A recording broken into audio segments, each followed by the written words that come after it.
ستي قالت لي مينوب المقسم الا مصمصة صوابعه. المثل ده بيتقال لما حد يبقى مثلا بيوزع حاجة على ناس، او انا جاي لي حاجة هدايا مثلا فبدي لفلان وعلان وكذا وكذا وكذا، وبعد ما وزعت لقيت ان انا ما اتبقاليش حاجة خلاص. او قاعدين بناكل مثلا فيتقال لك ايه، مينوب المقسم الا مصمصة صوابعه. يعني الشخص اللي بيمسك في الارياف او في الاماكن زمان الكبار اجدادنا كان دايما يقول عليها الزفر، اللي هو مثلا البطة، الوزة، الخروف، اللي بيقسم دايما من كتر ما هو مش مهتم بنفسه، مهتم بان هو يوزع على كل اللي حواليه، ما بينوبوش حاجة من الاكل ولا من الزفر ده غير ايه، مصمصة صوابعه. يا دوبك ده اللي خده، لانه على ما قسم كانت كل حاجة خلاص راحت وما بقاش حاجة متبقياله.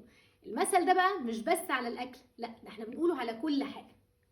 سواء بقى كان جاي لي حاجات وبوزعها على ناس، سواء عندي هدايا، عندي فلوس، عندي اكل، اي حاجة بقسمها على الناس اللي حواليا، الشخص اللي بيقسم دايما ما بينوبوش حاجة من التقسيمة، فيتقال عليها المثل اللي بيقول مينوب المقسم الا مصمصة صوابه.